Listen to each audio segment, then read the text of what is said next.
Lorena, you just let me know when I'm. Yep, you can start when you're Yep. ready. All right, great. Welcome, everybody. My name is Elaine O'Connor. Delighted to be with you today to talk about substance use disorder, kind of 101 for the main 211. I thought that was kind of a neat way to title it.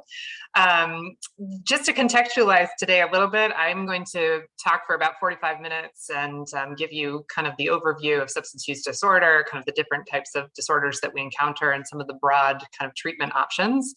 And then Duncan Dwyer is an expert in harm reduction and language issues and all the rest of the pieces of sort of how to have a healthy conversation with patients who are struggling with substance use disorders. And he's going to talk for about 45 minutes, and then we're happy to do a Q&A at the end. So we're delighted to be here. As I mentioned, I'm Elaine O'Connor. I have been practicing addiction medicine for probably about 17 years now. I used to do kind of full spectrum addiction medicine, so caring for folks from all walks of life, all ages, all different types of substances. And to some extent, I still do that, but my work is mostly limited to pregnant and postpartum women now as the clinical lead for the Maine Mom Initiative at the state level, and also for Maine Health and Maine Medical Center. I also work with patients in the correctional system as part of an effort to expand access to treatment there. And finally, I have the privilege of co-chairing the state's Clinical Opiate Advisory Committee, which helps provide guidance around public policy and clinical issues to the Opioid Response Director. So lots of different hats, but happy to be here with you today. Next slide, please.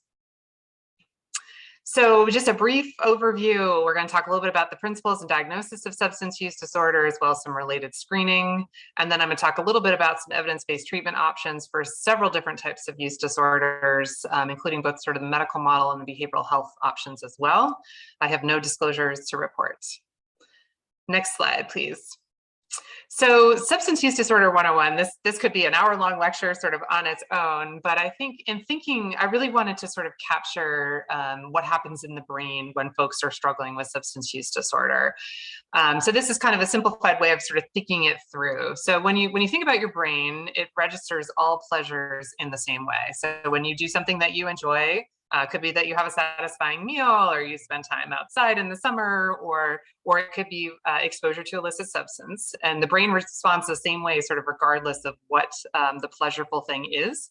And it releases the neurotransmitter dopamine, which is sort of the brain's pleasure center, from the brain's pleasure center. Substances that are prone to misuse, so that could be anything from nicotine to heroin, so a whole range of different substances, cause a particularly powerful surge of dopamine. So when I talk about this, when I'm training resident physicians, I talk about things that, like a satisfying meal, might lead to sort of a little trickle of dopamine. So it's kind of like you turn the faucet on just a little bit. In context of something like heroin or methamphetamine, which is like you turn the faucet on full blast and there's, water coming out everywhere. And so it's this hugely powerful, sort of almost bucket-sized amount of dopamine that's coming into the brain. And so this is huge euphoria and rush that happens. The speed at which it promotes release, as well as the amount that's released, directly contributes to the likelihood that the individual could develop a substance use disorder from that substance. So that just makes sense, right? So you get this amazing rush, this powerful experience with dopamine, and your body says, geez, I want to experience that again.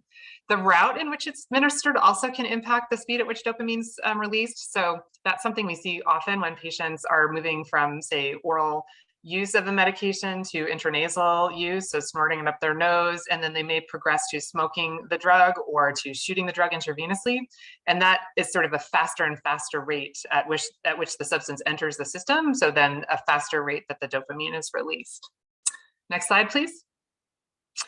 Dopamine also plays an important role in learning and memory. So it interacts with other brain chemicals that are in the system to take over the brain's reward system. So over time, the brain actually starts to learn that it needs these substances to survive.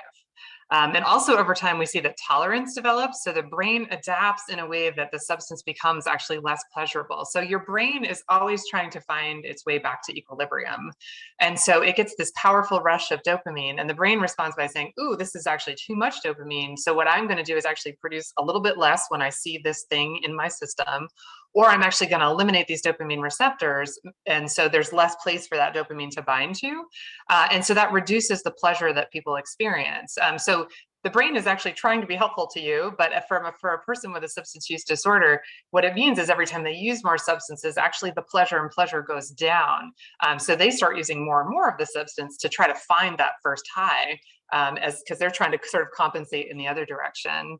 And while the pleasure associated with the substance eventually almost goes away, the brain still remembers that first high. So it still remembers that great experience, and it always wants to recreate it. So the patients will have this amazing sort of craving to use the substance as a result. It's also the learned and memory part of the brain plays an important role. So patients are triggered by environmental cues. So it could be a situation where the sound of even a text popping up on their phone reminds them of buying drugs from somebody. So they get this sort of craving when they hear the sound of the text on their phone, or it could be driving down a street where they used to acquire drugs, or, anything, could be a song on the radio. I mean, anything that their brain relates to their substance use can cause that trigger, which then causes the craving. So it's sort of this vicious cycle going on all the time. Next slide, please. So I want to give you some information about just other resources that are out there for folks who are interested, new stuff that's out there as it pertains to Maine.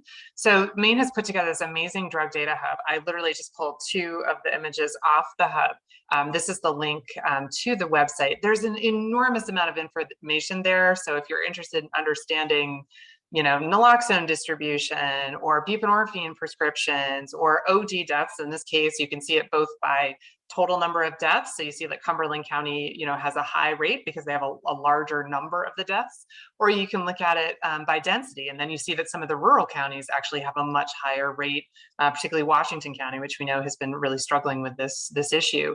So I just give you this information to tell you that this is a wonderful resource, and you can go online and pretty much find anything you need. So if you're interested in learning a little bit more about some of these issues, it's a great resource to just be aware of. Next slide, please. I also wanted to let you know just about screening. So verbal screening using what we call an evidence-based instrument, in other words, one that has been used in clinical trials or in studies to determine its validity. So in other words, its ability to capture the information you're asking it to capture is really the best thing that people can use to screen. So again, this is another really nice website from the National Institute of Drug Abuse, or NIDA. So you can click on that link and it takes you to an enormously long list of different screening instruments. What I like about screening instruments, so one of the things that's hardest, and Duncan's going to talk about this much more than I will, but is actually having the conversations about substance use with either the patient on the phone or their family member. Sometimes it's actually hard to ask the question. So what I've done in clinical practice over time is become sort of familiar with specific tools that I can sort of ask based on memory. So it kind of lets me assess the situation. So like something like the TACE, which is a really wonderful instrument for detecting alcohol use disorder in women. And so I know that the T in the TACE stands for tolerance. So I can say, geez, do you find that you have to drink more than you did in the past to achieve the same effect? And the A is annoyed. So then it's like, geez, do you find that your family members are getting more annoyed with you as you drink? So it kind of helps you frame up some of the questions that I think can be hard to ask. So again, this is just another resource that I wanted you to be aware of in case it's of interest to you. Next slide, please. So diagnosing a substance use disorder, this is what we do on the ground every day. And what's really nice about the changes to the DSM-5 that is relatively new, only within the last couple of years, is that every substance use disorder is actually diagnosed in the same way. So it's these particular criteria that you see on this list, and then it depends on whether it's a mild substance use disorder, if you see 2 to 3, moderate 4 to 5, severe 6 or more. But what's nice is you can sort of insert any substance in there. So it's alcohol use disorder, and then you kind of ask all these questions related to that. Stimulant use disorder, same thing. Opiate use disorder. So we've really moved away from trying to, the terms like dependence, like what does dependence really mean? Is it that you're physically dependent on something, which can happen, in situations that are not a substance use situation?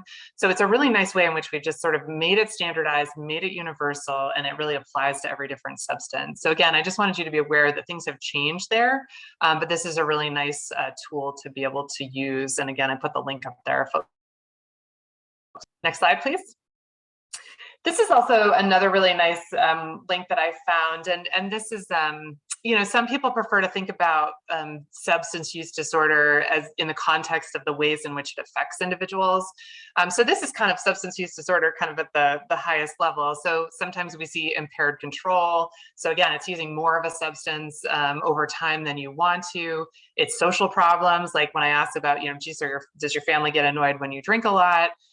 This is similar situation. So it could be that you're not taking care of yourself. It could be that you're getting more arguments with your spouse because you're using, all the money the family has on drugs, things like that. So some people prefer to kind of think about it this way, or it could be risky use. So it might be somebody who is moving from snorting a drug to intravenous use, and that's certainly more risky, particularly if they're using shared needles. And then it's really that physical dependence piece, which again can result from using things correctly, like people who are on a chronic pain medication do become physically dependent, but it's part of the substance use disorder as well, that their body truly becomes physically dependent on that medication. And when on that substance, and when they don't have it, they can get really, really sick. Next slide, please. So when I think about treating substance use disorders, again, at like the 360-foot perspective, there's a lot of evidence-based treatment options for most substance use disorders, but not every option is available for every patient.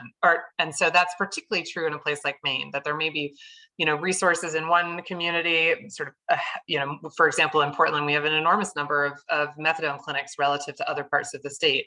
So if I'm seeing patients at Maine Med, I can easily get someone into a methadone clinic, versus if I'm seeing patients at the Skowhegan jail, I'm really limited to kind of one methadone clinic. So it really depends on the particular issue at play. There really is no one size fits all approach. So that's one thing that I think is really important, is that, there isn't like a path that everyone has to follow. And it doesn't mean that one of the things I hear commonly is that, everybody has to do residential first. And like, no, definitely everybody does not have to do residential first. And in fact, we don't have residential available for everybody to do residential first, but it's not necessary a lot. And so there isn't one standard pathway that works for everyone. It's individualized. The other part is that, when I'm working with patients, there's always that sort of give and take. So it might be a situation where I think a patient needs X level of care. They would prefer to do, Z, so we land at Y. And so it's always sort of shared decision-making about what the best options are. Substance use disorders are chronic diseases, so super important to remember that. And returns to use, or in other words, is relapse, is an expected event. So that is not, the patient is not bad when they have a relapse or anything like that, even though that may be how they internalize it. It's an expected event in that, people with hypertension or high blood pressure have periods where their blood pressure is really well managed because they're eating well and they're exercising, and they're not eating a lot of salt. And then they have periods where they're really struggling and their blood pressure is higher, and they're not doing all those things. So that's kind of how we think about substance use disorder as well. Really important to remember that the social determinants of health play a huge role in treatment and recovery. So when I'm in Portland, I'm working a lot with homeless individuals and folks who are really struggling. And, if I can't prescribe a medication and realistically expect them to necessarily take it as prescribed if they're homeless, because they don't have a place to store it that's safe. They may be in situations that are unsafe and people are stealing their medications, or they're being forced to do things, with their medications. And so it's really important to just be aware that piece is hugely important. Medication first is definitely how we're moving from a substance use treatment perspective. So that's particularly important with something like opiate use disorder. So the most important thing is to get somebody on a medication for an opiate use disorder. And there's somewhat sort of mixed data around how much counseling really matters in terms of like morbidity and mortality or risk of death. Because that medication piece is ultimately sometimes what keeps them from overdosing. However, in my experience, behavioral health is absolutely required to truly get well. So it could be individual or group sessions, but the real thing, when I think of treating someone with an opiate use disorder with buprenorphine or Suboxone, I provide that medication to keep them from, craving all the time and to keep them from getting sick. But the real work goes into working with the counselor or the peer support or anyone else to really change behaviors. Because what you need to do is that the patient needs to be able to sort of learn to live life and cope with those triggers. So when that ping goes off on their phone, that they don't really want to go out and use drugs. And so they like kind of learn, okay, I'm going to, mute my phone or put my phone away, or, get rid of all the contacts that I used to use with. So it's all about sort of those behavior changes and disrupted sort of patterns that people were engaged in. And that, when you think about long-term recovery, that's really a requirement.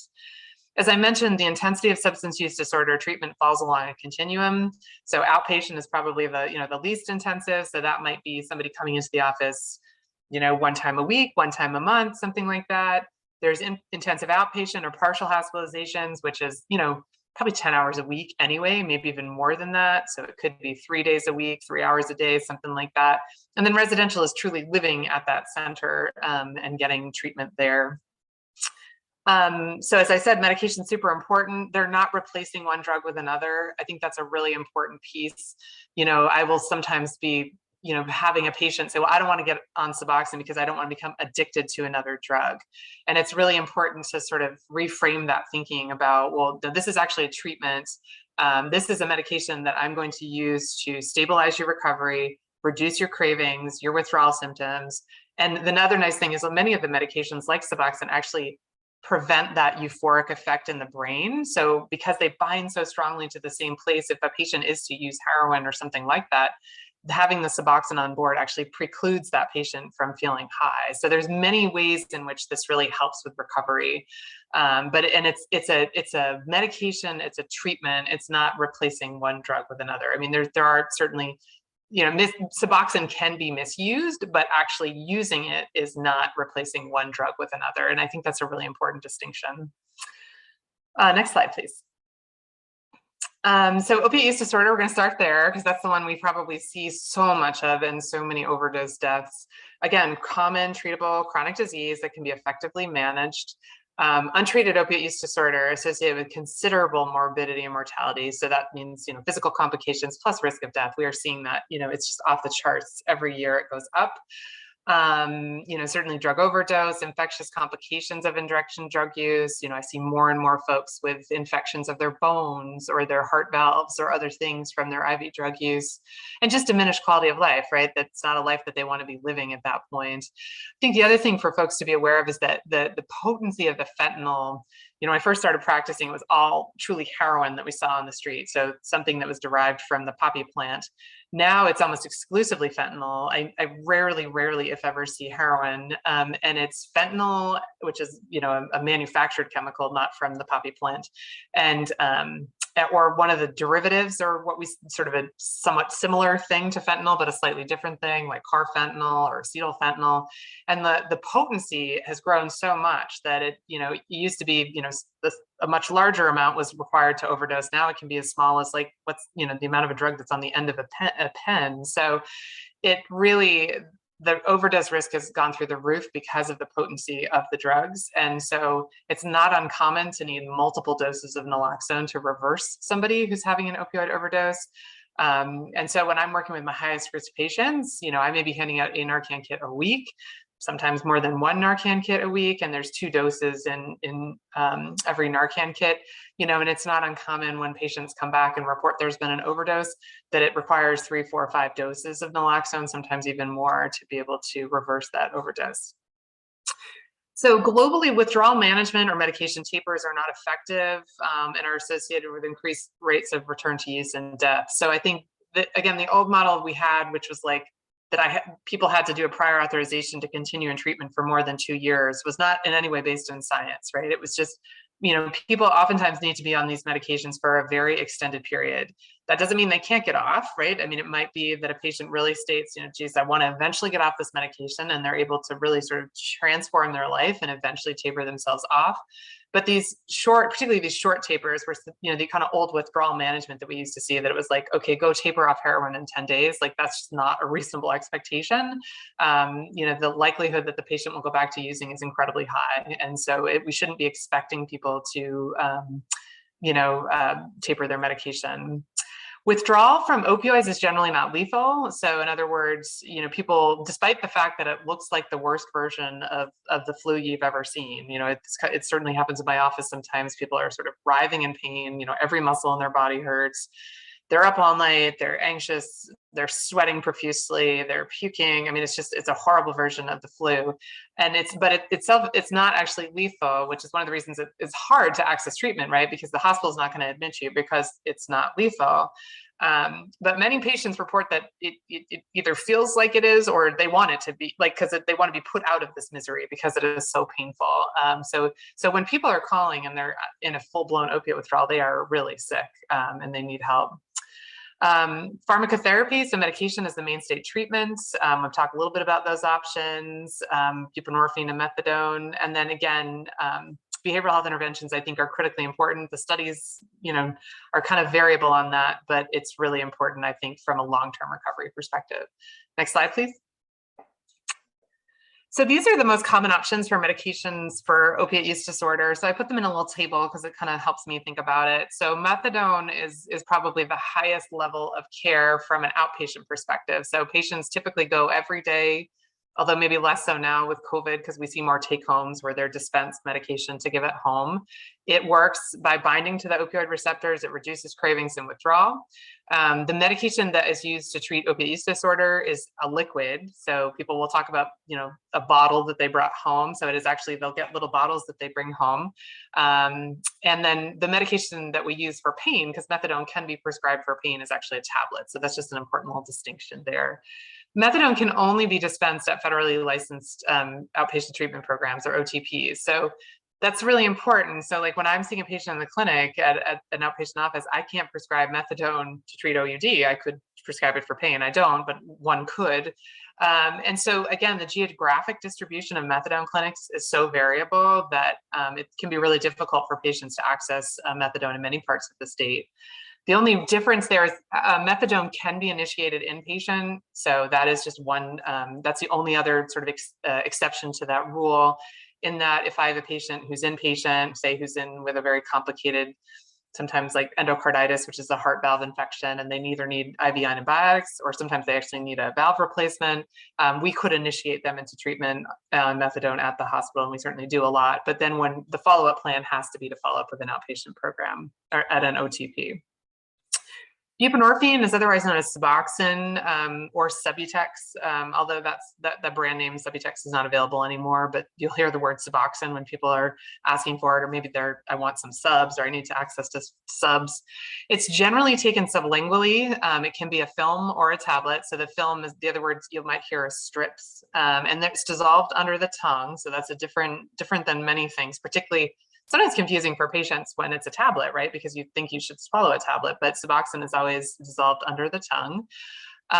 It's available in a couple different types. So as just buprenorphine, which is Subutex, which is a little bit more misusable and divertible. In other words, sellable. Patients can use it kind of in inappropriate ways.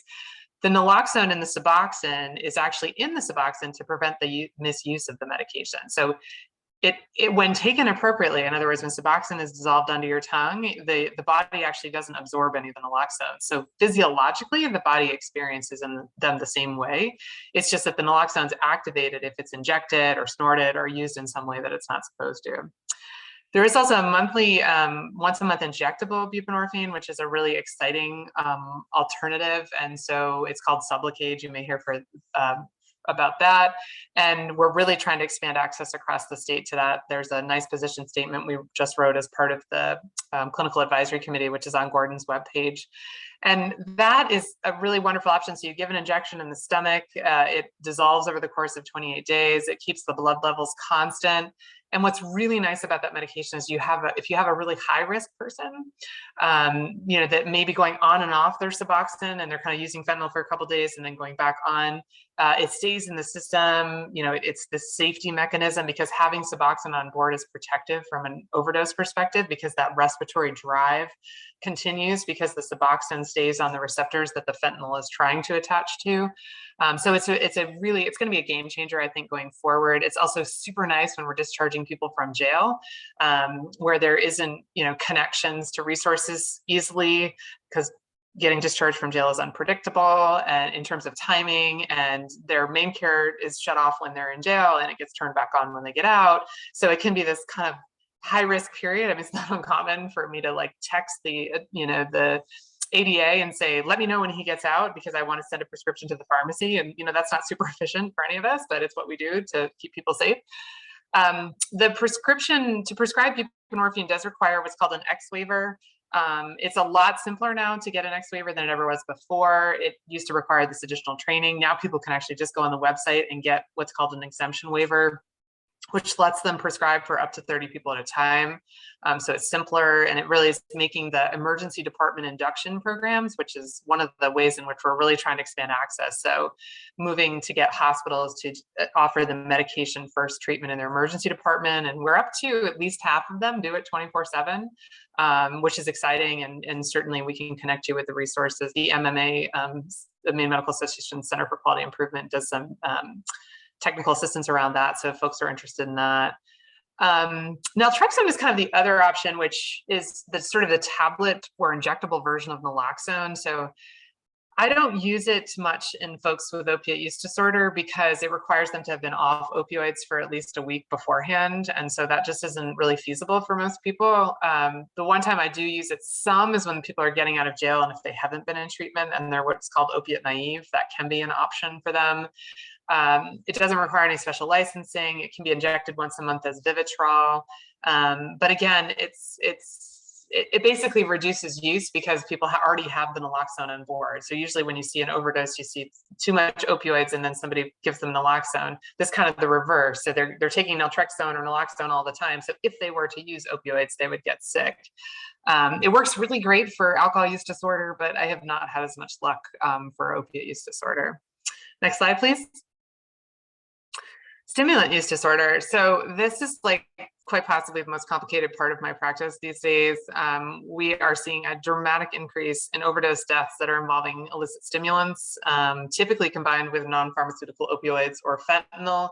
So when I talk about stimulants, I mean cocaine or methamphetamine, and I will say much more is meth now than ever was. Probably 5 years ago, it was almost always cocaine, whether the white powder form or the crack cocaine that's smoked. Really now it's probably 80% of what I see is methamphetamine and maybe 20% cocaine, and then sprinkled in a little sort of ecstasy or MDMA as well. But it's the methamphetamine, sort of the old kind of people creating it in like bottles in the back of their car has really gone away and replaced with kind of massive bricks of meth coming in from out of state, and really dramatically complicating an already complicated picture. The other thing is that street opioids, so fentanyl, is often cut with these stimulants. So we see unintentional overdoses all the time where somebody who's actually looking for the stimulant, so they want the cocaine or they want the methamphetamine, but it's cut with fentanyl, and then their body isn't used to that and they overdose and die. It's also true that my patients who state that they don't use stimulants will oftentimes have stimulants in their system because they've used fentanyl and they have no idea that it's cut with something else.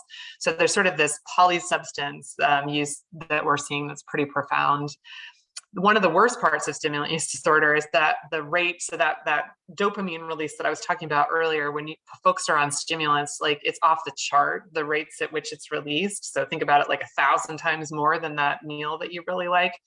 And so people very quickly become addicted to it, really, because it's so pleasurable, right? So it's like that rush. They're like, this is great. I really want to take this again. And of course, that doesn't, all the complications come very quickly thereafter, but it's really complicated from that perspective, associated with all kinds of morbidity, mortality, mental health implications, injection drug use related harms.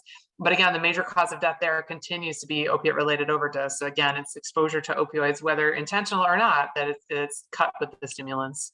There are also no FDA approved medications for the treatment of stimulant use disorder. So that is also one of the most frustrating things on the ground as a clinician, is that, and I tell my patients all the time, like, I don't have a Suboxone for stimulant use disorder. I really wish I did, but I don't. And so, there's some medications we can use sort of a little bit, but, I always tell my patients when I start a medication for stimulant use disorder that, like, this might reduce your craving by 20 to 30%, but this is not going to be like Suboxone where you can go from feeling horrible to all better. It's really, you should expect a modest, or minimal increase or decrease in your symptoms rather. So to really kind of set the stage so their expectations aren't different, but it's really difficult managing stimulant use disorder. Next slide, please. So contingency management is actually the most effective evidence-based treatment of stimulant use disorder. So what is contingency management? It basically is a way in which patients are rewarded for either, they're incentivized for, engagement in treatment or negative drug screen. So again, it starts fixing the brain's reward system by giving them other types of rewards. So say they come in and, they have 4 drug screens in a row that don't have any substances in it. That might mean that they get, they can reach into like the fishbowl challenge and reach in and grab, and they come out with, oh, you get, $10 or a $10 gift card or gas card or something like that. So it starts helping the brain kind of attach rewards to other things that are actually positive. So, you get 4 negative drug screens, you get a reward, your brain sends out a little bit of dopamine, and it starts that healing process. The challenge with contingency management is that there's these federal and state laws that limit the amount that patients can actually be incentivized. So it's actually $75 annually. So that goes pretty fast. Non-cash rewards are not necessarily limited. So, we've talked about doing other things, like particularly with pregnant patients, like maybe give them car seats or other things that are not necessarily cash rewards. But it's super complicated because of these issues. And so one of the things that's going on nationally is to really recognize this as evidence-based treatment, because in fact, this is actually what treats stimulant use disorder. But because of all these convoluted laws and rules and restrictions, it's become challenging.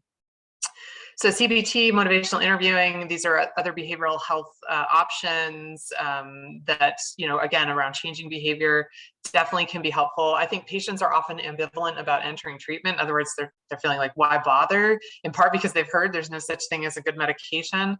But we're really trying to get them in because, again, connecting them with any kind of treatment, even if we can't help a whole lot, we're able to at least treat the opioid use disorder and then give them the naloxone that they need and other things. So we really want to get those folks into treatment as quick as we can, even though unfortunately there's not a lot of good options. Next slide, please. So when I think about alcohol use disorder, I put up the links that I like the best. So these are links that you might give out to people on the phone. And AA really continues to be sort of the gold standard. Many people really like that. One of the upsides of COVID, and there haven't been many from a substance use disorder perspective, is that there's a lot more meetings available online than there ever was before. So patients are really able to access meetings kind of any time of the day. And it's sometimes a more geographically diverse group of people. I have patients who say, so much better. I don't have people from my own community in these meetings. And so it can be a nice thing. NA is Narcotics Anonymous. So that's another option for folks to use kind of recovery supports. Smart Recovery is also a really nice option, which is kind of what my patients refer to as sort of the non-spiritual or non-religious AA. So it has less of a kind of religious component to it. So that appeals to some people more than others. So these are resources to be aware of. There are really good medical treatments for alcohol use disorder. One of the big challenges is that alcohol withdrawal actually can be medically dangerous. So you can see people go into, significant, delusions, hallucinations, those types of things, and have very significant, cardiovascular effects and seizures and things like that. But the challenge is there's like so few detox beds in the state of Maine. So one of my colleagues who this is his major topic area is always like, what he talks about every time he gives a presentation is that there's exactly 1 detox bed for every 5,000 people in Maine who have an alcohol use disorder. So that contextualizes the challenge that we have, right? So, we just can't get people into treatment. There is a lot of work across the state happening to try to come up with at-home detox programs. So, protocols where we can send people home, which basically preclude that seizure-related activity, medications that help keep people safe. One of the challenges is that the medications that we often have to use are they themselves potentially abusive medications or potentially misused medications. And so we really want to make sure there's somebody there who's able to kind of supervise the consumption and, but the challenge is, of course, people with, in the throes of alcohol use disorder may not have someone that they're living with that they can, lean on in that way. So it's a really complicated picture. I can't really express that enough. And I think in many ways, the opioid use disorder, because of all the deaths that are attached to it, have sometimes sort of masked this alcohol use disorder problem that sort of simmers beneath the surface and continues to be a big problem across the state. Next slide, please. So cannabis and nicotine use disorders, this is a tough one. So cannabis use disorders are common actually, but not a lot of people seek treatment. And co-occurring other substance use disorders also common, as are mental health disorders. Oftentimes people are using the cannabis to actually theoretically treat their mental health disorder, although in fact, cannabis actually makes anxiety worse, but patients don't necessarily, it's kind of a rebound anxiety. So like in that moment, they think it makes them feel better, but then actually what comes back is that much worse.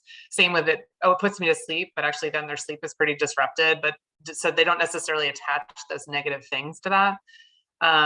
So that's a challenge. A lot of people don't perceive it to be a problem. And the fact that there's like medicinal marijuana further complicates that piece in terms of perceptions. But it certainly can impair people, absolutely can impair people. When you look at the data about, how impaired people are when they're driving, if they've consumed it before they left their home, it's kind of staggeringly scary. So it's just important to be aware that this is a real issue. There are good behavioral health treatment options available. There's no FDA approved medications. I mean, I can't remember if I've ever prescribed a medication for cannabis use disorder, but it hasn't been very often if I have. There's a really nice toolkit that I found that I just want to let people know about, which is again, sort of talking about marijuana with people. So it's actually specifically kind of focused on talking to your kids about marijuana, but it has some nice language in it or ways in which you can kind of have a dialogue about marijuana with whomever you might be on the phone with. The nice thing about nicotine use disorder is that there's a lot of really good options, both medical options and behavioral health options as well. I refer everybody to the Maine Quit link. It's a wonderful resource, and they can really help facilitate kind of all the different things, help a patient, pick a quit date and all those pieces. It's a wonderful resource that we have, and they know so much about nicotine, like way more than I could ever know. And so they're just a great resource to be aware of. Next slide, please. So I also want to make sure people are aware of the Options Initiative. And this is when people say, where do you send people? And I see people from all over the state, in part because I see sick pregnant patients that are transferred to Maine Med. And then they may have a partner that has an ongoing substance use, but they might be from, 2 hours from Portland. And so I tell everybody about Know Your Options, and it's a wonderful webpage. If people aren't familiar with it, patients can go there. And it's always improving, always expanding. So the state's putting a lot of emphasis on this. And so patients can go there and say, my zip code is whatever it is, and then say, I need, counseling, or I need medication assisted treatment, or I need something else. And it pops up all the different options. So it's a really nice resource. Every county also has an options liaison, which is, I think of sort of a peer support person and Duncan's going to talk much more about peer support, but a peer support person who can help kind of facilitate that, help navigate it, help be a person of support as people are transitioning and trying to enter treatment. You can also get naloxone from Options, which is a wonderful thing. Duncan's going to talk about naloxone. You can learn about Maine's Good Samaritan Law if you're interested, which is protections for individuals who are involved with calling 911 because of drug overdose. And that's really recently been expanded, so folks are aware, because of some really compelling stories from family members who had their loved ones left to die because no one called 911 because they're afraid to get in trouble. I've had patients thrown out of a car in the middle of an overdose for the same reason. And so we're really trying to not penalize the people that try to help in some way. And it doesn't have to be that they gave them naloxone. It can be that they were just present with the patient or put a blanket over them, or anything that's helpful to the patient in any way. And it's really important. There's also information about how to use safely to prevent a drug overdose. So one of the highest risk things, and you may be interacting with people who are maybe not quite ready to enter treatment yet, so they may really benefit from some of these resources, that is naloxone, connecting maybe with a syringe exchange program, or how to use as safely as you can. So one of the biggest risks to overdose death is actually using alone. And so trying to think about ways in which, you can have someone call you if you're using alone, or just, some type of contact so that people don't die alone. It's a really sad situation. And then again, the find resources near you. Next slide, please. So what about pregnant patients? Just want to give you guys a quick heads up about this program, which is the Maine Mom Program, which I am very involved in. And it's a wonderful program for pregnant and postpartum women.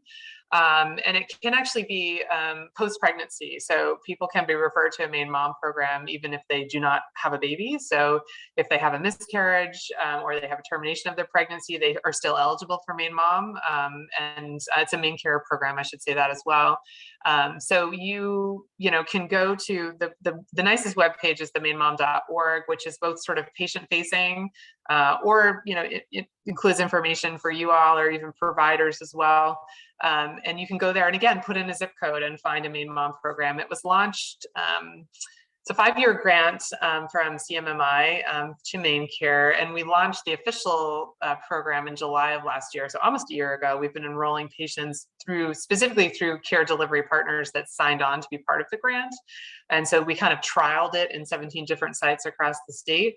It will become a MaineCare's covered service imminently. So the number of Maine Mom programs is going to really explode. So if you have a person who's pregnant up to 1 year postpartum, again, or post-pregnancy, that they can go to these programs. And what's really nice is it's just wraparound services. So the program I practice out of at Maine Med is, myself doing the substance use disorder prescribing. We have a wonderful integrated behavioral health clinician. We've got OB providers.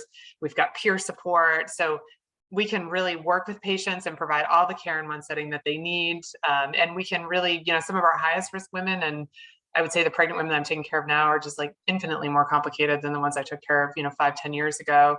We can really, kind of meet them where they're at. Like they may come in 2 hours after their scheduled appointment, and we can really triage in that moment kind of where they need to be. And we may not see them again. They may come in next when they deliver their baby. So we can try to offer whatever supports we can.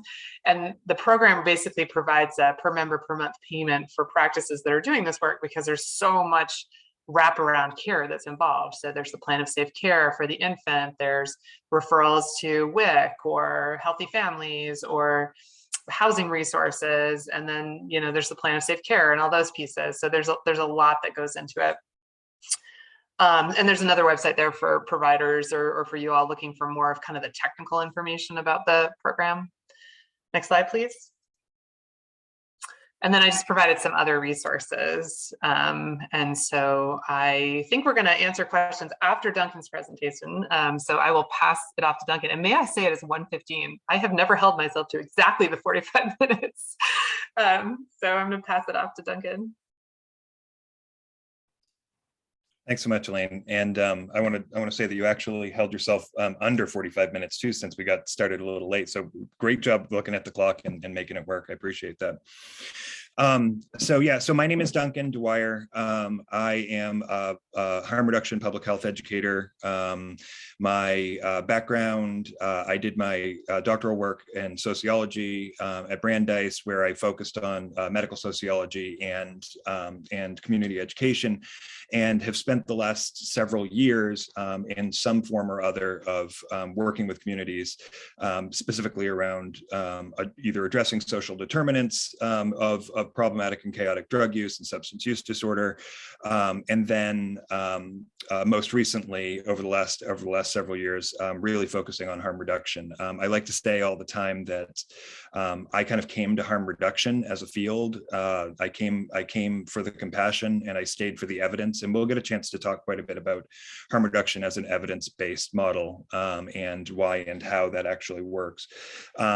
Primarily, what I'm going to be doing today are two things. One of them is to talk about harm reduction. I know that there are a lot of misconceptions about harm reduction. There are a lot of gaps in information in the public's understanding of what harm reduction services are, why they're there, what the purposes are, and what can actually be accomplished through harm reduction efforts, specifically when we're talking about people who use drugs. And there's a lot of good information that simply hasn't been disseminated well enough, and I'd like to kind of point you in some of the directions of that. So at first, we'll talk real kind of high level about what harm reduction is, what harm reduction isn't, and how it works as a philosophy and an approach. Then we'll talk about harm reduction efforts that have been employed for helping folks who are struggling with problematic or chaotic drug use or substance use disorder. We'll talk a bit about what those services are in Maine and how they can be accessed, and then we'll talk about stigma reduction as a kind of form of harm reduction, and we'll get into some practical discussion about ways that we can adapt both our practices and our behaviors and specifically our language to best serve folks who use drugs in the most compassionate and humanistic way that's also outcomes focused, that actually is achieving the best possible outcomes. As I said, there are a lot of misconceptions about harm reduction. One of the things that I kind of like to throw out there is that I know in the last month, there were a lot of news stories about how the current federal administration was going to spend $30 million handing out free crack pipes. That's a great example of something that had basis in truth, but was also completely false in the way that it was reported. The reality is that the Biden administration approved $30 million in services, public services, to do both research and delivery of harm reduction efforts writ large. So that includes things like syringe exchange programs, that includes things like naloxone distribution and training, and that includes other harm reduction research and efforts. So there can be a lot of misconception, and I'd like to address as much of that as I can kind of as we go throughout the day. My experience in harm reduction, I worked for Health Equity Alliance for several years, first primarily as their educator, so running workshops, half-day workshops, full-day workshops for a variety of groups, and there are a lot of these available in the state, not just from me, but from other individuals and organizations as well. So if you're interested in learning more than just this kind of 45-minute overview, there are other resources to kind of get a more in-depth understanding. So running workshops on the fundamentals of harm reduction, running workshops on how individuals can best work toward reducing stigma when working with people who use drugs, overviews on opioid use disorder and substance use disorder in general. I've worked with law enforcement agencies, with social service providers, with educators, with community groups, currently involved with Maine Department of Corrections, running harm reduction, an introduction to harm reduction workshops for all of their residential staff and also for the probation and parole officers. And I'm also deeply engaged in both the Penobscot and Piscataquis County overdose response teams, which we'll get a chance to talk a little bit about as well. So that's my background. I like to kind of also give a bit of a disclaimer, because this work is, we all kind of bring our own personal perspective to it.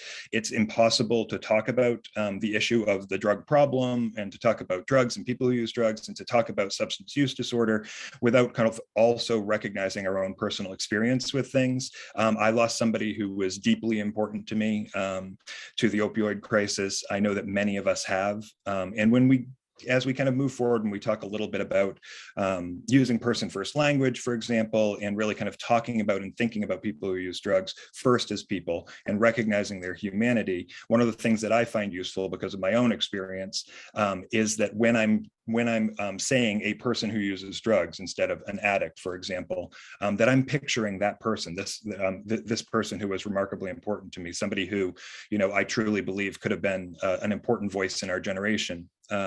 Who sadly, I lost and we lost to the crisis. So we all bring our own perspective, and I'd like you to think about your own perspective as we talk about this as a higher level concept. So I'm going to share my screen here.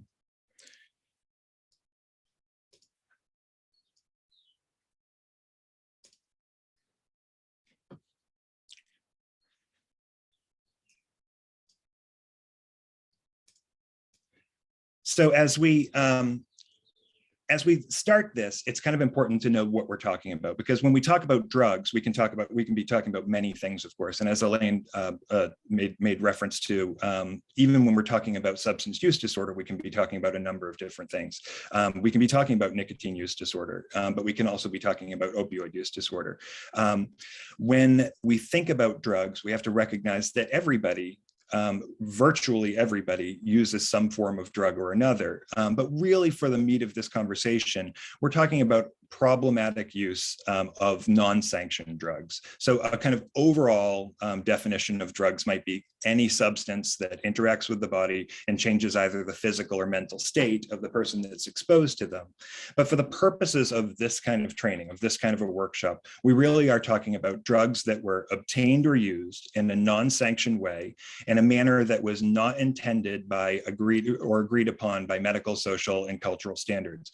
What's important about this is that we're not just talking about drugs that somebody might buy on the street. We're not talking about somebody going intending to buy heroin, actually buying fentanyl. We're not talking about somebody going intending to buy Molly and actually buying fentanyl, which we have found kind of over and over again at this point. Most of the drug supply from street drugs in the state are tainted in some way with fentanyl.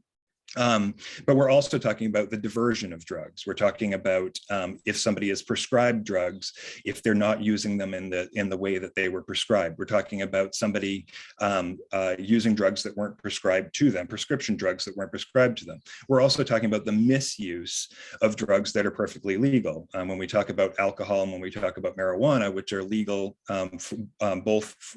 which are legal in the state of Maine, both of them for recreational purposes. Yes, you can walk into a dispensary and buy marijuana. Yes, you can walk into pretty much any corner store in the state and buy alcohol. But when we're talking about alcohol, we're not talking about the social use of alcohol in a way that hasn't become problematic or chaotic.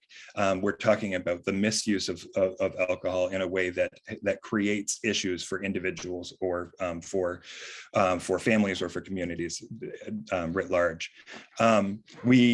When we're thinking about drug use, we want to kind of understand drug use in the context of the continuum of drug use, that yes, there are individuals who completely abstain from a given drug. And that might be cultural, that might be personal.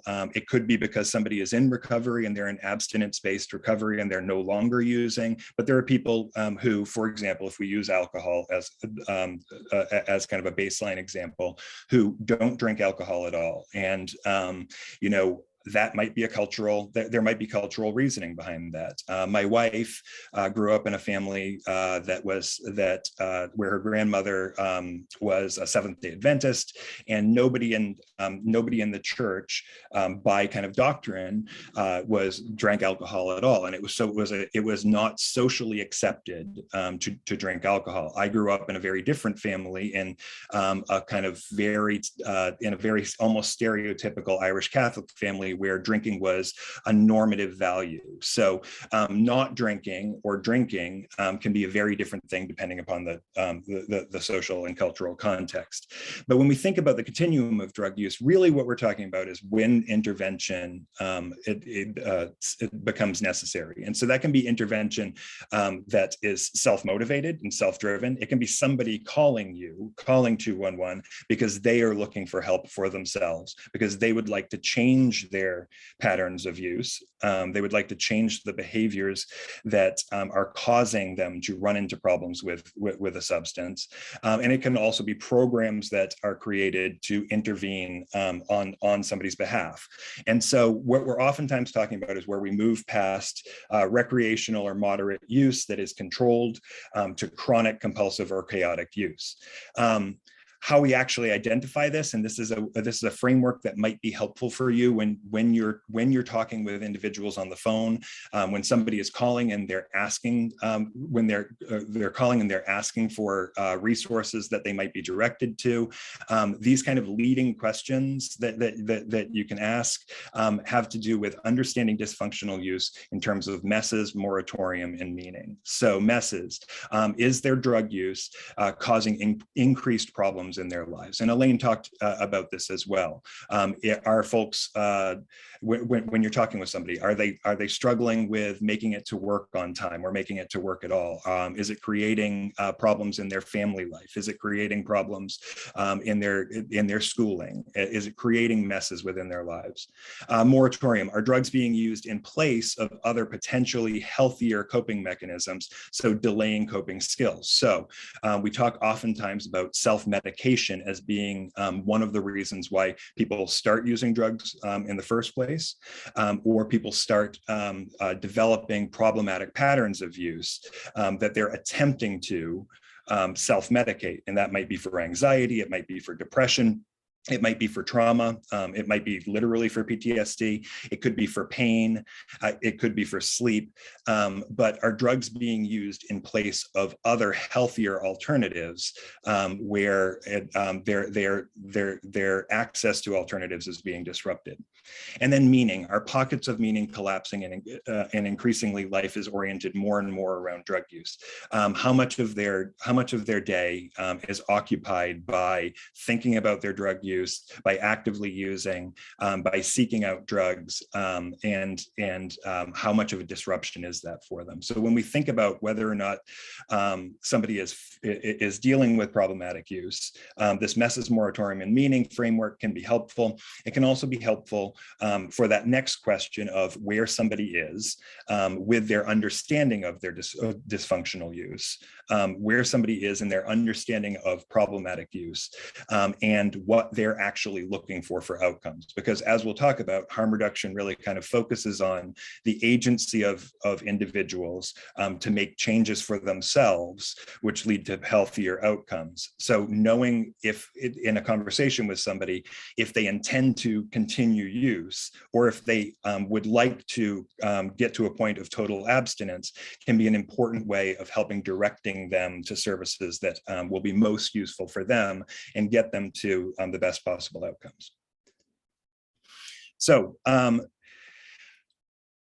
we'll get a chance to talk about harm reduction as it relates to people who use drugs, but to first understand harm reduction, we have to kind of understand it as an approach, as a philosophy, and why and how we actually use harm reduction. So harm reduction can best be understood, and you'll hear me kind of say this: policies, programs, and practices, the 3 Ps, quite a bit throughout this training. But harm reduction can be understood as policies, programs, and practices that with the objective of reducing harm caused by a specific activity. And when we know that individuals are likely to engage in a risky behavior or activity, harm reduction looks to lessen the harms, to mitigate the risks that are actually associated with that. So not just in terms of people who use drugs, but harm reduction efforts in general involve these policies, programs, and practices. So the difference in that is, as an individual, I can make changes in my life that are differences in the practices and the ways that I either deal with a problem that I'm dealing with myself, or when I'm helping someone else, I can help them find practices that are healthier and safer for them. But when there are programs in place that actually support that, then harm reduction can best be realized. Policies and programs can be on an individual basis, they can be organization-wide, they can be governmental, and we'll get a chance to talk a little bit about a bit about what that looks like. So the elements of a harm reduction approach. First of all, harm reduction is pragmatic. So we ask ourselves which outcomes are achievable, even if the ideal, what we consider to be the ideal, is not achievable. So when we're talking about people who use drugs, if total abstinence is the only outcome that we kind of see as maybe medical providers or social service providers or law enforcement, if total abstinence is the only outcome that we saw as acceptable, harm reduction actually still plays a remarkable role in this, because we all know that the road to recovery is long and it's arduous, and there are setbacks along the way, and it's a difficult path that can often take a long time. And that if abstinence-based recovery is our objective, and we see that as the ideal, harm reduction is still important, because nobody makes it to recovery if they die along the way. And it would also be inhumane of us, and it would completely lack compassion for us to think that along the way to recovery, it's an acceptable risk for somebody to contract a deadly or debilitating disease as well. So which outcomes are achievable, even if not ideal. Harm reduction is outcomes focused and evidence based. So what we mean by this is what strategies have the greatest impact on personal and social well-being. So we're going to look at what the outcomes that we could achieve by implementing harm reduction policies or practices could be, and then we're going to evaluate how effective those programs have actually been. Harm reduction is humanist, as I said, so people are not their problems. In the same way that we consider other health conditions and mental health conditions, that an individual is not, for example, since the 90s, we've basically stopped referring to people as a schizophrenic, and instead we now refer to somebody as a patient suffering from schizophrenia, a person with schizophrenia. People are not their problems, and that people deserve dignity, and that they should be active agents in their care and services. And harm reduction is non-judgmental. So you oftentimes hear harm reduction as described as meeting people where they're at. So we meet people where they are, but we do so without judgment.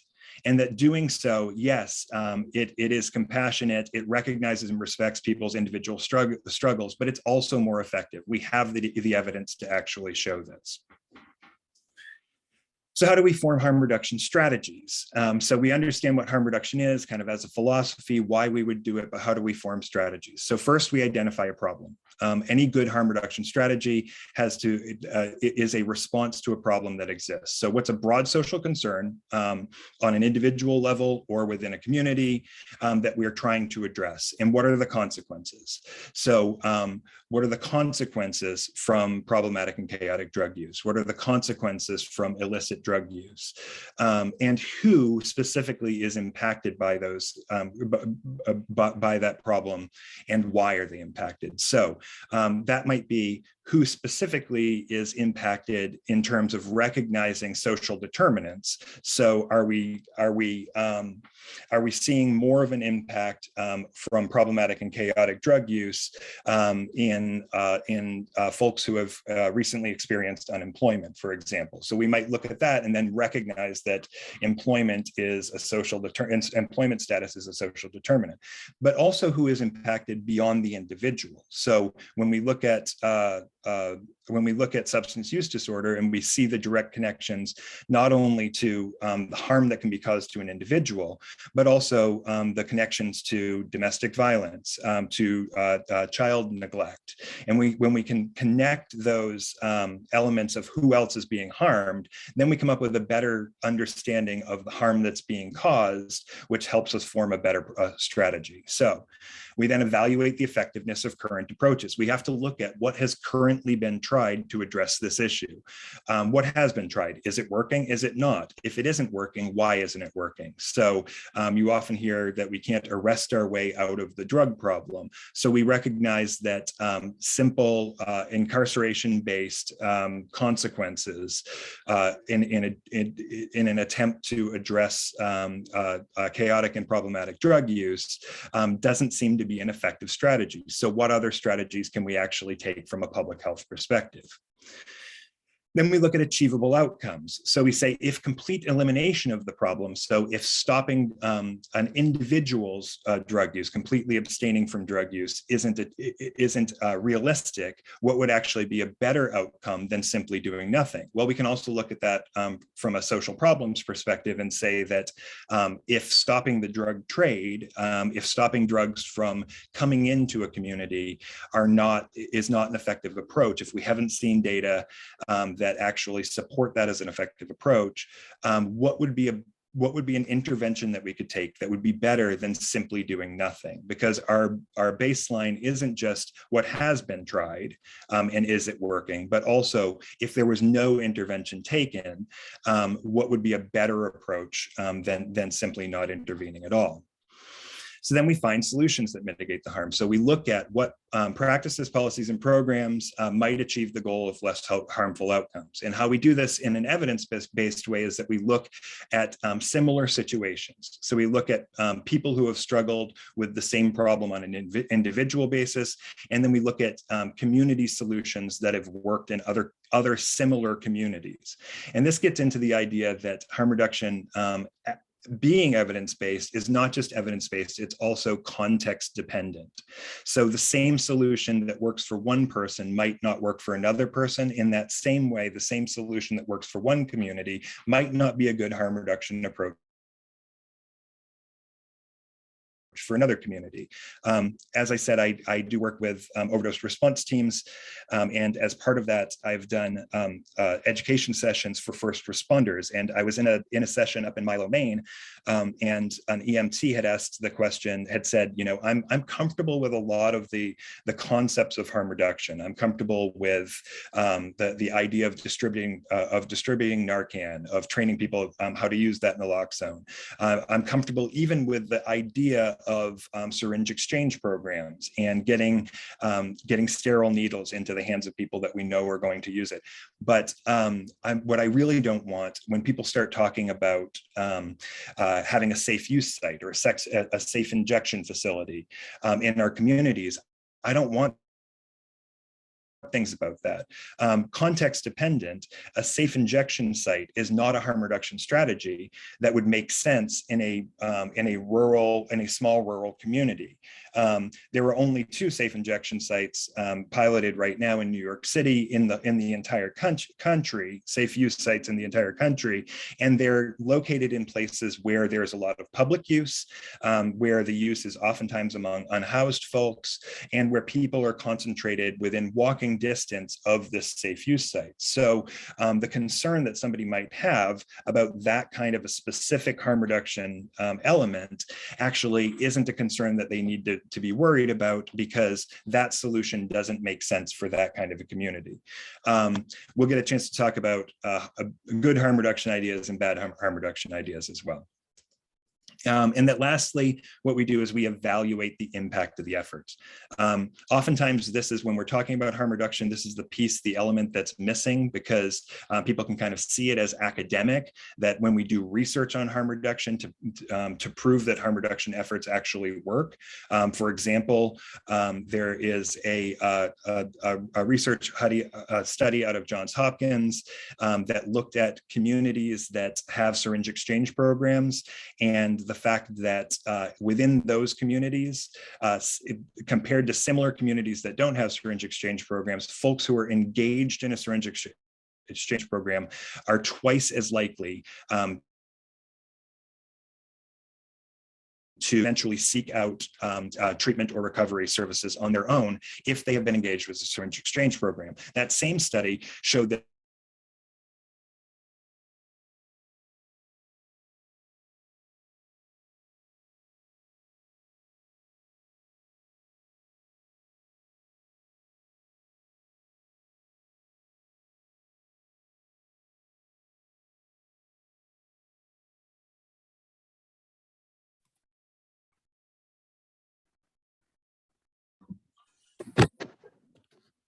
Uh-oh. Oh, there we go. Thanks for sending it. Yeah, I'm wondering if he lost internet. Everybody else seems to be able to. Oh, there he goes. He just disappeared. He probably signed right back on.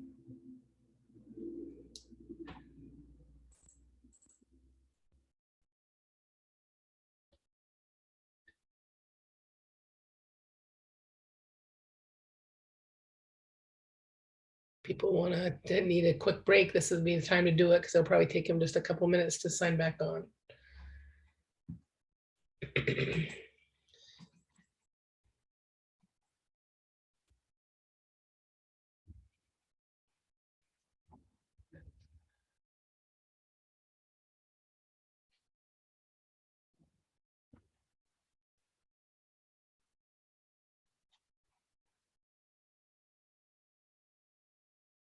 to me, so Sorry.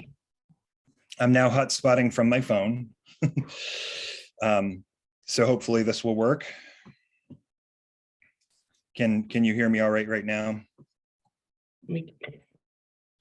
Okay, I'm going to try to pick up, and I'll skip forward a bit to stay on time. Hopefully. 1 sec.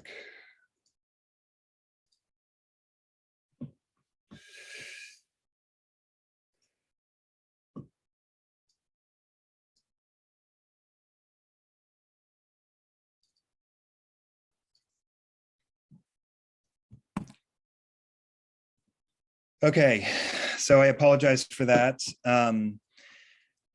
I don't know where we actually were, but fundamentally, we form harm reduction strategies, and those strategies need to be evidence-based, and that we need to evaluate the effectiveness of those strategies.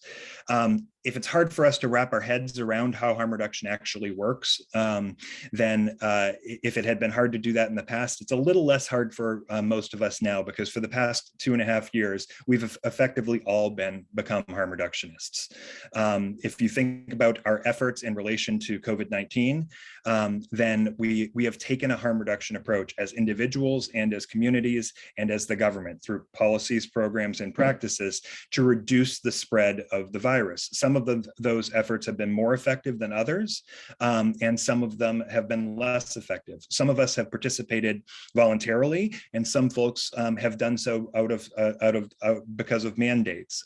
Efforts that we've tried, for example, obviously, are things like masks, the use and requirement of masks, say on airlines until recently, to reduce the spread, the potential spread. The potentially risky behavior that we have is just existing out in a world where there is the potential for the spread of the virus. But the mitigation factors that we've tried have been many: masking, vaccines, hand washing was one of the ones in the first place. In fact, I can come up with, as we can see, there's a whole list here. And over time, the strategies that we have taken, the harm reduction efforts that we've taken, have changed and what's been recommended. In the very beginning of it, we weren't recommending the use of masks, and instead we were focusing on this idea of hand washing, because in the beginning we assumed that there was a greater risk of transmission from objects than we understood of the risk of transmission through the air. And so individuals, families, and communities have tried a number of things to reduce the risks, and even within those efforts, the research, the evidence that we have that has supported the effectiveness of those has shown that there's a difference in the ways that we do them. So wearing face coverings. At first, we kind of weren't recommending wearing face coverings at all, and then we were talking about wearing basically any sort of face covering, from a thin layer of cotton to an N95. Now we understand that there is a continuum of effectiveness from the different kinds of face coverings. And then with the introduction of vaccination, there were practices, whether somebody chose to get vaccinated. There were policies about requiring vaccinations, and there were programs to support the public health efforts of vaccination. So these were all harm reduction efforts in relation to COVID. So if we have a hard time understanding harm reduction and how that might work as a concept, we can really kind of look at that as a good example. There were also some bad examples. And one of the things I said before is that we will look at not so great harm reduction ideas. So sometimes harm reduction, any harm reduction effort can be anything that we think might reduce the harm associated with an activity. But not all harm reduction efforts are actually great ideas. For example, when we talk about COVID, you will probably remember from the beginning that evidence had shown there were some data out of China that had shown that folks who were smokers were actually less likely to contract the virus. Now, a bad harm reduction approach in that case would be, you know what, I don't want to get COVID, so maybe I'll start smoking, or I don't want to get COVID and I'm a smoker, so you know what, now's not the time for me to quit. That is, there would be more potential risk from continuing to smoke or from starting to smoke than there would be gain from the associated possible protection, which we then realized wasn't actually the case, of having nicotine in your system. Likewise, and early on, we talked about the idea of having COVID exposure parties and the ways that we had chickenpox exposure parties for children in the 80s and 90s. We realized that kind of exposure was actually a bad idea. Would it have been a harm reduction effort? Yes, it would have been a poorly planned harm reduction effort. And then most of us know that yes, disinfectants can kill the virus. Not a good idea to inject ingest them, that would be a poor harm reduction strategy. When we think about harm reduction strategies, poor harm reduction strategies in relation to people who use drugs, we have some great examples of that, where there's been enough research done on various kind of social attempts at harm reduction that didn't end up working really well. One of those that comes to mind is controlled drinking for teenagers. There was an idea that if your teenagers are likely to go out and drink anyway, you might as well let them drink and to excess in your basement, for example. Study after study has shown that that actually was not an effective way to avoid the development of problematic drinking among teenagers. So it was a harm reduction effort, an idea that people thought might reduce harm that actually wasn't a great plan. When we talk about harm reduction specifically for people who use drugs, all of those elements that we outlined about what harm reduction means are kind of critical to our understanding and our definition of what that should look like. I've seen dozens and dozens of descriptions of harm reduction. This blurb right here from the Canadian Mental Health Association, I think does a great job of kind of incorporating all of those, because it hits on the key elements about the agency of the individual, about not necessarily requiring abstinence, about attempting to reduce the essential harms caused by inactivity, about it being research focused and evidence-based. So harm reduction is an evidence-based, client-centered approach that seeks to reduce the health and social harms associated with addiction and substance use without necessarily requiring people who use substances from abstaining or stopping. Included in the harm reduction approach to substance use is a series of programs, services, and practices.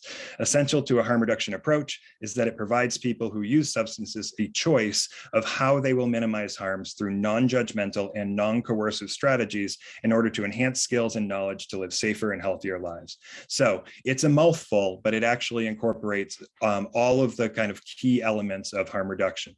So when we think about harm reduction in relation to people who use drugs, oftentimes it can seem like kind of a fringe idea still, but it's important to recognize that harm reduction, yes, started by affected communities. It was started by individuals who use drugs, who were trying to keep themselves and their communities and the people around them safe. And so the sharing of sterile syringes in a non-sanctioned way before there were CDC licensed syringe exchange programs was started by people who injected drugs to share needles with each other to try to avoid the risk and the spread of disease from reusing needles. Likewise, informal systems of Narcan distribution were set up long before state governments started to get involved in that. That said, harm reduction is now embraced to the extent that, you know, as Elaine mentioned, the governor's opioid crisis response efforts have several pillars. And yes, among those pillars are things like primary prevention and education. They are things like treatment and recovery efforts. But harm reduction is identified by the state as one of the key pillars to addressing the opioid crisis. Likewise, law enforcement agencies have become more and more involved. First responders have become more and more involved in harm reduction efforts. And they have because, again, we've seen the evidence that actually shows support that harm reduction efforts are effective. That doesn't mean that there isn't a continuum of acceptance and of where people feel comfortable with harm reduction efforts. And I want to kind of make it clear that wherever you are on that, if you're comfortable with the idea that first responders should have Narcan in their ambulances and police should have Narcan in their cruisers, but you're not comfortable with distributing Narcan to individuals who use drugs so that it's in people's households, that doesn't mean that you can't still support the harm reduction efforts that you are comfortable with. Likewise, if you're comfortable with the idea of of syringe exchange programs, but you think it's important that there's also a robust needle collection program. Well, good news for that is that all harm reduction agencies that I know of who are involved in syringe exchange programs feel the same way. But wherever you are on that continuum of comfort around harm reduction efforts, you can still kind of employ harm reduction ideas no matter what you're comfortable with or what you aren't. So again, harm reduction has become far more accepted among official avenues. And I do like to pause this one right at the very beginning of this very short video, this 3-minute video, to say that this is a staggering number. In 2018, more than 68,000 Americans died from drug overdoses. If we want a full understanding of the drug crisis in America, know that last year was the first year where that number topped 100,000. So even in just the few years since this video was made, the crisis has expanded.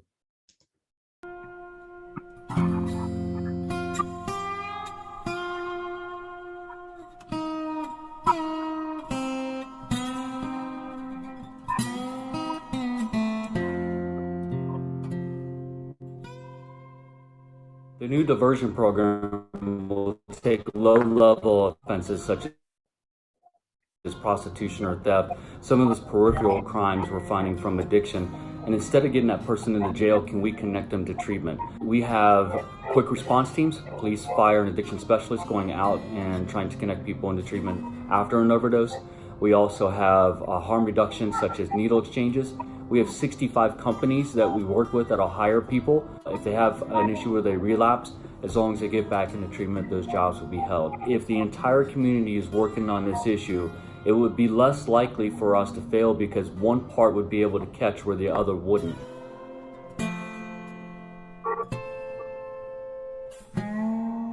What we know from harm reduction is that it's an evidence-based intervention that has been scientifically proven to promote positive public health outcomes, protect public safety, and prevent injuries, not just to public safety and public health officials, but to the community as well. When there's a syringe access program that's available in the community, more drug users enter drug treatment voluntarily. Naloxone saves lives. It needs to be in the hands of every drug user, every friend, every family, at public libraries, at schools, across the country, because you never know. Okay, so the idea being that, again, there's far more kind of public support, even among official channels for harm reduction efforts.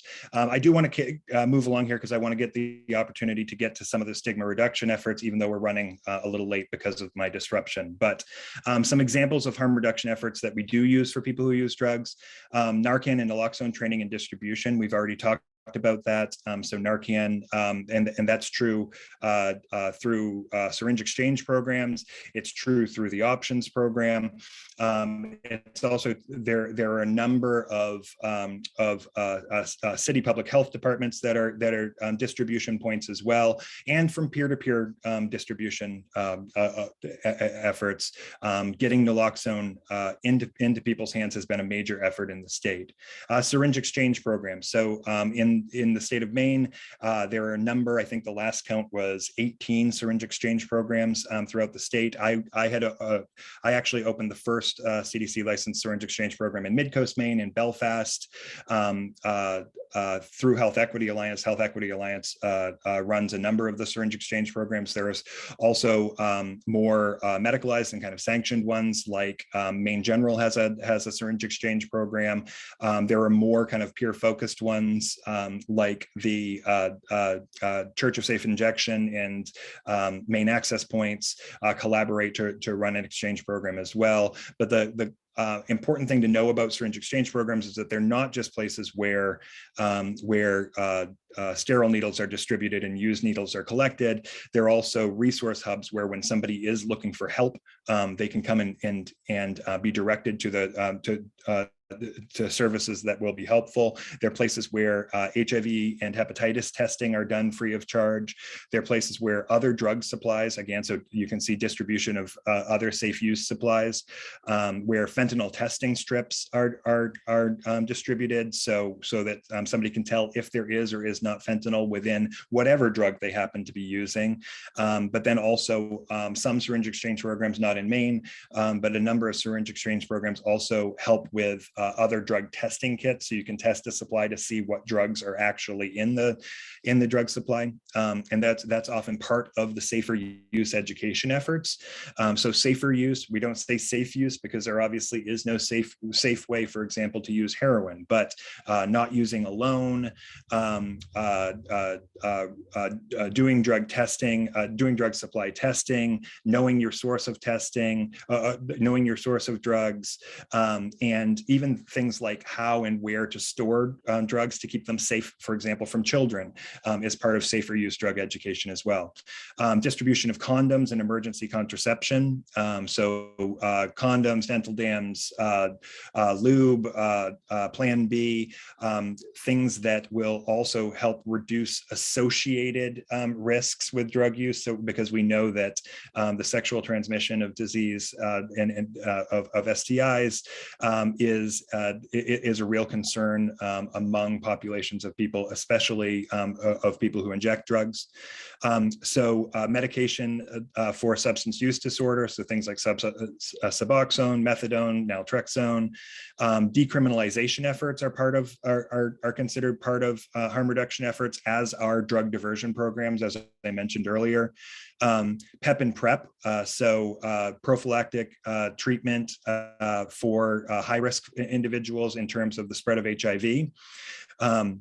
Use reduction focused peer support. So as smart recovery was already mentioned, Elaine mentioned, as an alternative or a tag along for AA and NA. Smart recovery and refuge recovery are good examples of peer support groups, which are active throughout the state, and then again also online, that don't necessarily require abstinence as a key to participation. Therapeutic referrals to minimize self-medication. So when we recognize self-medication as being one of the causes why people use drugs, especially in problematic ways, getting people the help that they actually need. Comprehensive drug education in schools. There's been a lot of effort to implement the Drug Policy Alliance and the National Harm Reduction Coalition put together a whole curriculum called Safety First. So instead of just DARE programs, abstinence only, just say no programs, focusing on the real effects and harms that drugs can have, so that individuals, so that students, teenagers in particular, are educated about the real impacts of drugs, and then also informed about what they can do if they themselves or peers seem to be developing problematic use patterns. Comprehensive stigma reduction education and programs and services to address social determinants. All examples of harm reduction efforts, certainly not a comprehensive list. But I do want to, and I do quickly want to talk about the fact that there is a dovetailing between harm reduction and other recovery and treatment services, and that's not just the fact that nobody makes it to recovery if they die along the way. It's also that harm reduction agencies have really kind of worked hand in hand with a lot of the recovery efforts that are being done in the state. The harm reduction agencies in Maine work with the Maine Recovery Access Project, advocacy project, for example, and we're at each other's events, and we really kind of recognize that if people are seeking treatment, if people are working toward recovery as they define it, that harm reduction can be an effort that can keep them alive along the way and can also help them get the services that they need. So, really quickly, let me kind of move forward here. if we're talking about people who use drugs, I think it's kind of important to recognize that drug use is a very common concern across demographics in the United States, that we don't actually see more drug use among, we don't see significantly more drug use among certain racial groups or among economic groups. We see similar use rates among groups. So it's it's a fairly common issue that most people actually have to deal with. Again, most of us, regardless of our background, know somebody who has been deeply impacted or have lost somebody to the opioid crisis, for example. And yet, what we kind of recognize is that there is an association with drug use and certain groups that it's hard to take them apart. And because of that, we can see a lot of discrimination that occurs, either perceived discrimination or stigmatizing language and behaviors and actions that can happen through healthcare services, in law enforcement and in social services, that has grave kind of impact on the services that are provided. So when we think about how stigma actually works, we can talk about what stigma is. So stigma is a bias against an identifiable group of people, and that these biases are oftentimes based on, or can be based on, an individual's race, socioeconomic status, gender identity, and those kinds of things. But stigma can also be directed at people based on perceptions of their lifestyle or group association. So stigma about people who use drugs is often takes the form of inaccurate, unfounded, preconceptions about people who use drugs that get in the way of managing treatment or helping people who are seeking help. One of the things that I like to do in my longer workshops is that we actually talk about, what are some of the words that you often associate, that you hear associated with people who use drugs. And one of the ways that we do that is people sometimes have a hard time recognizing that the machinery of what informs the way we think about people who use drugs kind of is working in the background of our minds all the time. Whether or not we kind of outwardly say these things, the language, the cultural language that is used is often there. And for people who have a hard time thinking about what those words would be, one of the best ways to do it is to kind of go and think about, your terrible uncle that comes to Thanksgiving dinner. If somebody brought up a story about a drug arrest or somebody that who is struggling with drug use, what might some of the words that he would use be? Or more importantly, go to the comments section of any Bangor Daily News or Portland Press Herald news story about the opioid crisis and see what people are making for comments when they think they're commenting anonymously. And I actually did that for the purposes of this because we don't have the option of having a back and forth, where I took 3 articles from various newspapers in Maine and pulled out all of these words from the comments section about the ways that people talked about people who use drugs, that they're unreliable, untrustworthy, dishonest, that they're liars, that they're lazy, unmotivated. You can see the list. We get into other kind of more less about behaviors and more about who they are, that they're dirty, that they're worthless, that they're deadbeats, that people are beyond help, that they're ungrateful or stupid. And then about their personalities, that they're toxic, that they're a burden, that they're a drain on society, that they're dirtbags, that they're scum, that they're bad parents. And then some real kind of specific things, referring to people as welfare moms or junkies or crackheads, that people get what they deserve, that they're low class or they're uneducated, even though, as we talked about before, drug use and problematic drug use, substance use disorder is something that spans socioeconomic class. It's something that isn't specific to one group of people. We hear these kinds of words, this kind of language used over and over again when we're talking about people who use drugs. And if we think that doesn't inform the way that we think about people who use drugs, then we have to do some kind of soul searching about it, because we're not just talking about other other people, we really are talking about ourselves. I personally, I told you I had opened the syringe exchange program in Belfast. I've been doing this work for years. And on that first day when I opened the syringe exchange program, something of mine went missing from my desk. It was a pair of expensive sunglasses that my wife had bought me. And I automatically assumed that the person that had come in on that first day that the exchange program was open had stolen them, because in the back of my mind, the machinery in the back of my mind, even though there had been other community members in that exchange that same day, I assumed that it was the person who used drugs because they had taken them, because that language is telling me, they're thieves, they're untrustworthy, you can't rely upon them. And at the end of the day, I actually found that my sunglasses hadn't been stolen. I had just misplaced them. And it really kind of caused me to recognize that this is something that impacts all of us. So how we change the ways that we talk about people who use drugs is remarkably important. So it's not just avoiding these kind of negative words. It's not just about kind of correcting ourselves when we have thoughts about people who use drugs that can be damaging. It's also about changing the language that we use in practice. I put together a little chart here, and this actually comes from it started from a guideline from the National Institutes for Health that has a really nice guideline for this as well. But the very first and kind of most important thing that we can do when we're talking about people who use drugs and to try to reduce stigma in our own language is to use this idea of person first language. And you've heard me using it throughout, and it can seem kind of painfully awkward at times that I don't refer to a drug user, I refer to a person who uses drugs. I don't refer to an addict. I refer to a person who has a substance use disorder, a person who uses chaotically or problematically. And the reason why I do that isn't just to be nice, because being nice doesn't actually change a whole lot of anything. It's not about saying the right words. It's not about being politically correct. It's not about policing language. What it actually is about is reminding ourselves of the humanity of the people that we're working with or for.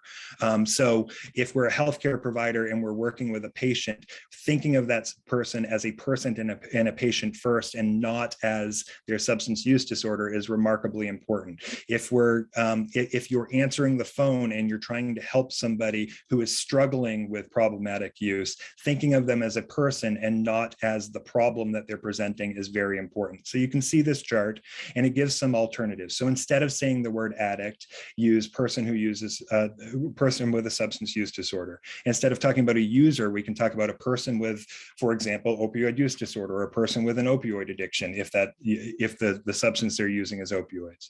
Instead of talking about a drug abuser, we can talk about a patient, or we can talk about a client if that's the context in which we're interacting with somebody. Instead of talking about a junkie, using words like that, a person in active use, or you can actually just say the person's name and refer to them as actively using. Instead of talking about an alcoholic or a drunk, we talk about somebody with an alcohol use disorder, or somebody who's misusing alcohol or engaging in unhealthy alcohol use. Instead of talking about a former addict, we can talk about a person who is in recovery as they define it. We can talk about a person who's in long-term recovery if they have been. Instead of talking about a reformed addict, we can talk about a person who previously used drugs. One thing I want to make exceptionally clear here is that this kind of shift and change of language is really for us. And it's for us changing the ways that we operate, the ways that we think, and the ways that we interact with people who use drugs. We shouldn't be corrective of people's lived experience, though. So if somebody refers to themselves as an addict, if somebody refers to themselves as clean or sober, if somebody refers to themselves to their former habit, and they're telling their own experience, it's not our place to correct that. Now, it is our place to model healthy and positive language, so we can reflect back healthy and positive language. But correcting somebody who's telling their own story is not only disrespectful, but it's counterproductive. Productive oftentimes when we're trying to help somebody along the way. So we also see past the person first language. You've heard me talking throughout this presentation about used needles and about sterile syringes. So I don't talk about clean and dirty needles. And the reason I do that is the same reason I don't talk about somebody being clean or somebody being dirty, because when we talk about somebody who formerly used as being clean, then we're not only necessarily saying that before then you were a dirty person, we're also saying that the other people in their lives who are currently using, that those people are dirty. And that kind of association it really only has negative impacts on an individual's self-perception and their perception of oftentimes loved ones or people that they want to help, of their perception of themselves in time now and their perception of themselves in the past. So you can see that there are some examples and alternatives here as well. So instead of talking about a habit, we can talk about a substance use disorder if somebody does have a substance use disorder, or a drug addiction or drug use. Again, I like to distinguish that if we don't know somebody has a substance use disorder, also oftentimes talking about what they've described as problematic use, because not all problematic use is a substance use disorder. Not all substance use disorders present in current active problematic use. So instead of talking about abuse, we can often talk about drug use. And for prescription medications, we can talk about the misuse, because they're obviously the use of prescription medications as prescribed or as intended and can be a very positive thing. So misuse is really what we're talking about there. Even though a previous slide of mine still refers to MAT, to medication assisted treatment, we're changing our language around that for the same reasons that Elaine had mentioned, had referred to, that it's not replacing one drug with another. So we're talking about things like medication for a substance use disorder. There's different kind of colloquial language depending upon who you're talking to, but we are shifting away from that one drug replacing another medication assisted treatment language. So again, the clean and dirty doesn't just apply to needles and individuals, but also things like drug screens. So is somebody testing negative? We would say somebody's testing negative as opposed to them being clean.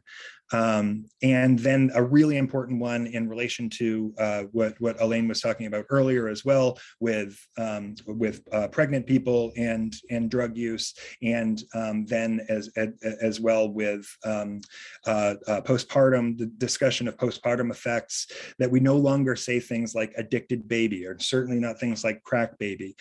We don't do that because a baby technically cannot be addicted. They do not fit the clinical definition of addiction. They're not compulsively trying to use a chemical substance. A baby might be born affected though. So here are some alternatives. We talk about an infant born to a mother who used drugs while pregnant. We can talk about a newborn with signs of withdrawal or prenatal drug exposure, a baby with neonatal opioid withdrawal or neonatal abstinence syndrome, if they actually have it. Again, certainly not all infants who are born who were exposed in the womb are born with neonatal abstinence syndrome, and an infant exposed to substances. I have been remarkably heartened over the past few years at the very intentional shift, and I think that the work that's being done, thanks in great part to Elaine and the work that she does as well, I think that it's a great example that the work that's being done in prenatal care and neonatal units in early intervention for infants and for children. The work that's being done to intentionally change language in those areas is a model for how we really can change the ways that we think about the people we're interacting with by changing our language. So I know that was very rushed. The second half of that was very rushed, and I apologize for the internet loss along the way. I know that Elaine is also available for questions in relation to substance use disorder or anything that she covered. And I would be happy to take any questions that you have about harm reduction efforts in Maine, or about ways that we can change our language or change our practices to reduce stigma. So thank you.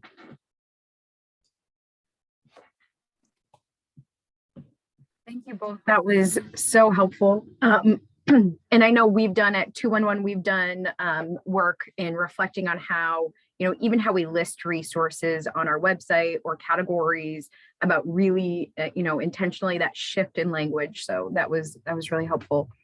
In situations when someone contacts 211 and they're looking for help for someone who's using multiple substances, so polysubstance use, how should we navigate the conversation on referrals? Because we intentionally don't give more than 3 to 5 resources per person because we don't want to overwhelm them. But how do you kind of say they're again multiple substances? What would your advice be in that situation?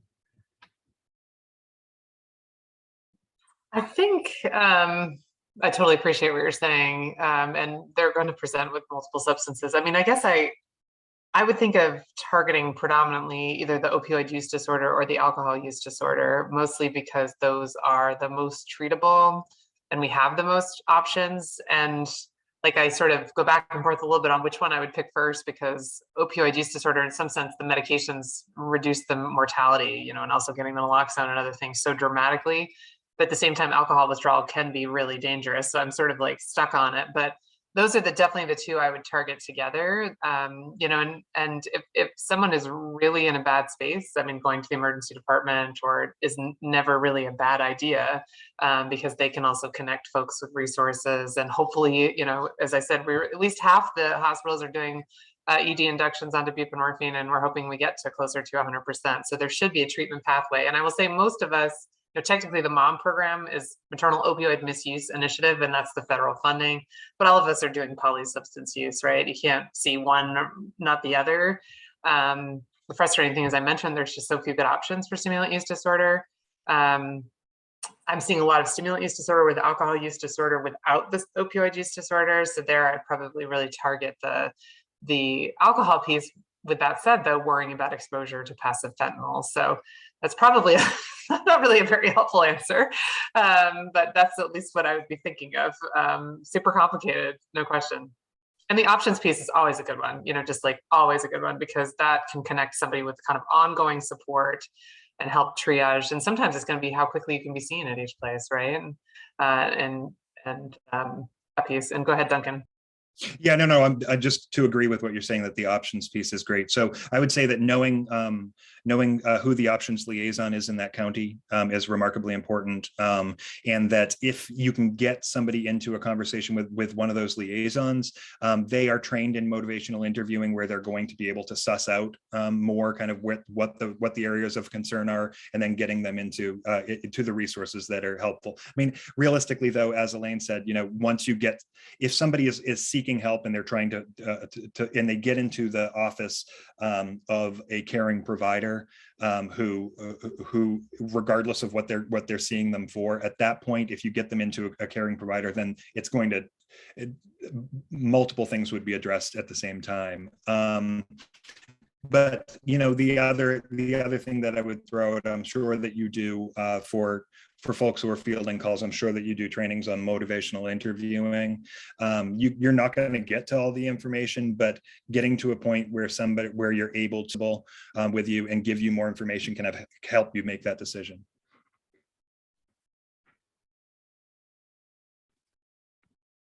Thank you. I appreciate that. Another question, not to ask all the questions. I'm sure some of my colleagues might have some as well, but when we are feeling contacts, again, say someone calls and they are, they are saying what type of referral they want, right? My husband needs inpatient detox, and they're adamant. And, we know that we can look in the directory, we can see what options might be available, right? And as you both mentioned, they can be limited, especially for inpatient situations. Is it appropriate for us to provide some of those alternatives? When you think of the continuum of care, could we, whether it's IOP, some of these outpatient options, or should we always just provide what they're specifically asking for? I'm happy to take a first stab at this, which is to say that, I think that always having, again, I agree with you, not presenting too many options is it is important. But having the backup option, if somebody is looking for, my husband needs a bed, knowing that there might be limited access to that. If the only option that you give them is a dead end for them, then at that point you're going to have lost the opportunity for intervention. So I think being radically honest is actually helpful, to say that beds aren't always available and there are other options, and then giving, say, IOP again as a backup is a good approach. Elaine?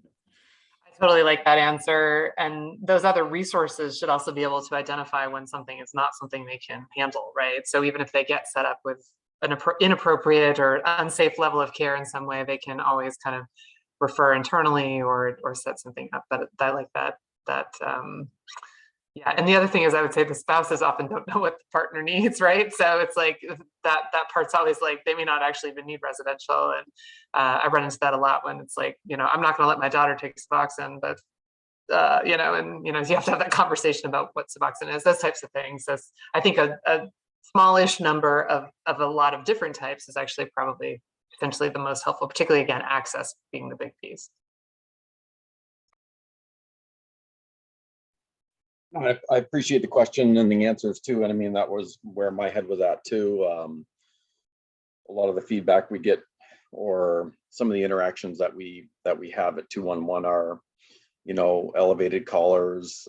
They've tried numerous options. They have a very specific path that they want to take in mind, and they're upset about the system and that there aren't options that are ideal. So it's really, really good to hear that feedback from everybody in the questions, Nikki, too, because that's really where we sit quite a big percentage of the time when we're kind of struggling to give them direction. And one of the questions I had written down was emergency room. I get mixed reviews on that. I just had a text encounter with somebody saying, with the same scenario I just put out there, and I said, well, if you're really, in a bad spot, I mean, you can always check in with the emergency room, and if everything else is failing, then maybe they can make a referral for you. And I had heard from a provider a while back that said they have to go to the emergency room first. They can't come to us first. And so you get these mixed messages from different angles. So it's really good to hear from you, and appreciate all the information. It was great presentations, and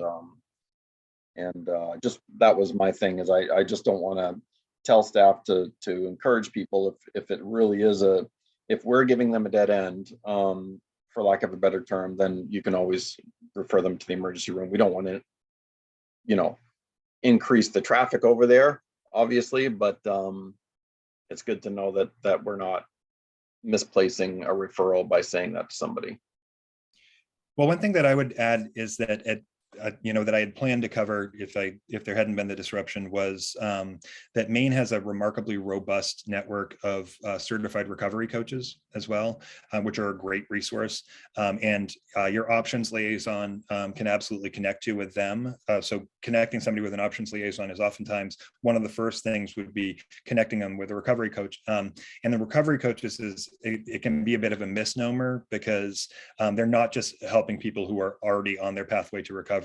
A recovery coach is often just somebody with lived experience or trained experience, or a combination of lived and trained experience who has insights into what services really are available, what it's like to the frustration of struggling through trying to find those services, because we're all frustrated by the lack of access and the lack of beds and the lack of all of that. What providers they could turn to that they're going to get the most kind of compassionate care from as well. And so if you can connect somebody through the options liaison to a recovery coach, that's oftentimes one of the best things that you can do for kind of ongoing in a situation where the resources might not be there right now. like that answer. And even so, I'm thinking from the medical model, but that would be a good example of giving out two different things, right? Connecting with the peer support side of things, and then, using the emergency department as needed. It's definitely true that a lot of the residential programs require sort of a patient to either be medically stabilized or, folks can't go in. Most of them can't stabilize people on like a medication. So they, like, for example, if I'm sending a patient, sometimes I have to send them through like a 10-day withdrawal management. We try not to use the term detox anymore, but then before they can go to residential. So, the ED, yes, they're overcrowded, the staff is really busy. But I think the other piece to think about is, like, as I mentioned, the opiate use disorder, while not fatal, people want to die because they're suffering so bad. And I think the other piece, which I didn't get into in the interest of time, but the stimulant use disorder, we've absolutely seen, stimulant induced psychosis, either in, too much stimulants, and it just actually floods and they become sometimes psychotic. And I actually have one patient who has like ongoing, like the psychosis has never gone away, which is unusual, but totally frightening. It's usually more transient. And then similarly, the stimulant withdrawal can be this horrible depression where people truly are suicidal. So, people can flip from maybe not needing emergent level of care to needing emergent level of care fairly quickly. So I have someone, calls and says, geez, my partner is acting strangely and they did this powder. It could be that they're tipping into a psychosis, or they're hearing voices, or they're seeing someone that's not there. I mean, that part has made our work even more complicated. So I don't ever think the ED is a bad idea. And I like that combo, because like maybe they're not going to go to the ED because the last time they went, they had a horrible experience, but they're going to call the recovery coach. So I think thinking along the spectrum in some way is super helpful.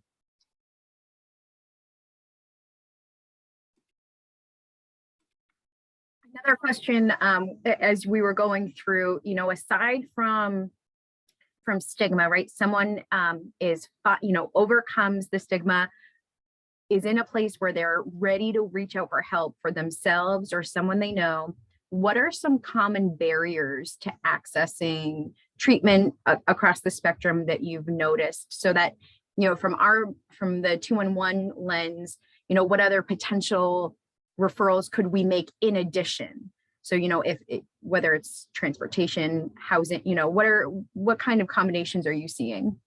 I will tell you that we've done, I've been involved in a number of research projects where we did constituent interviews and community assessments.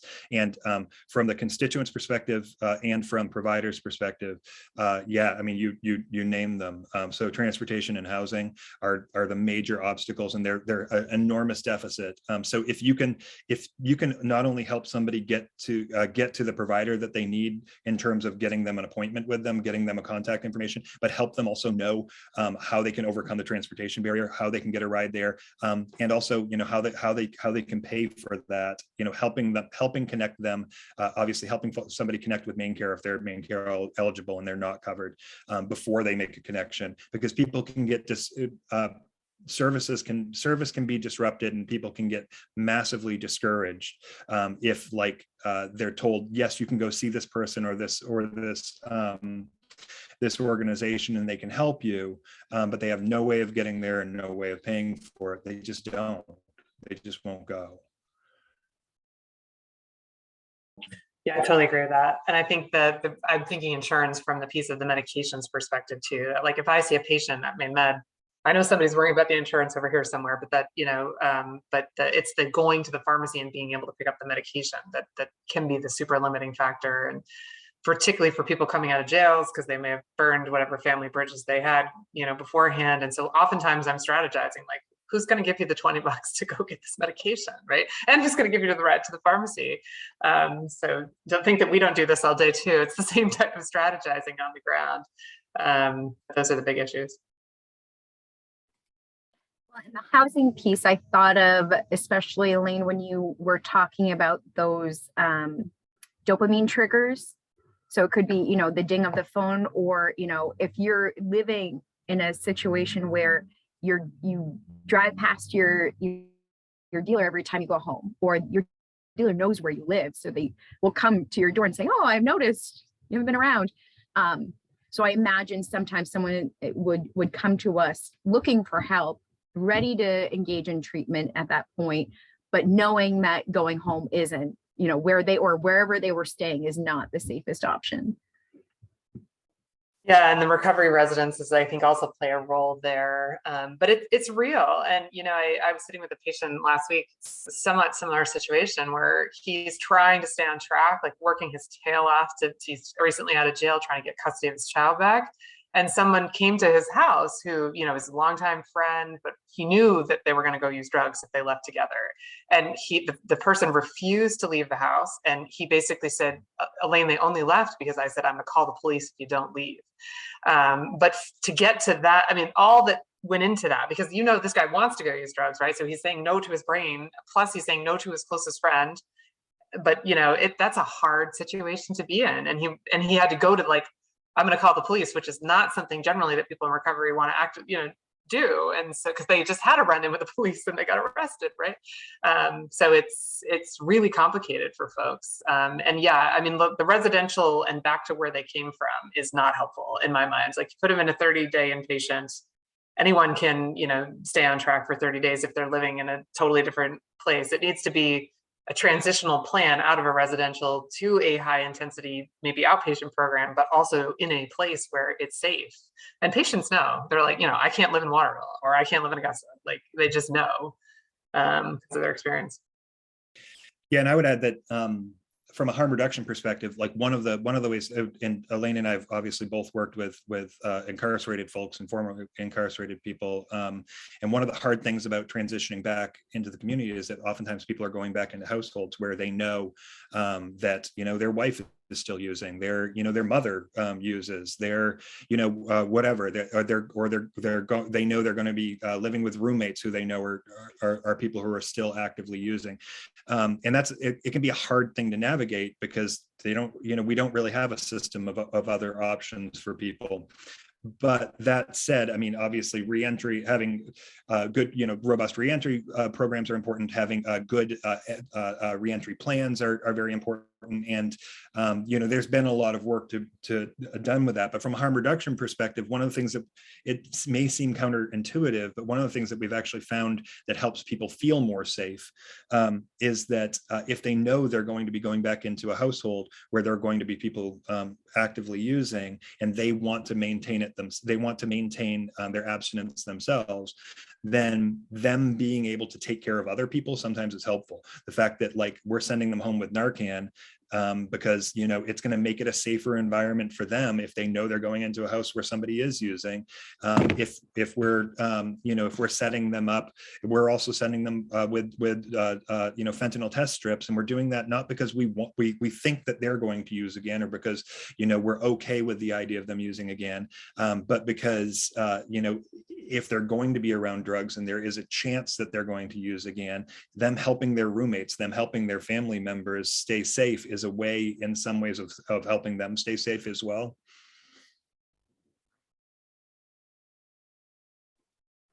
Thank you. That's really helpful. Derek or Heather, I don't know, did either of you have any other questions? Oh, not from my standpoint.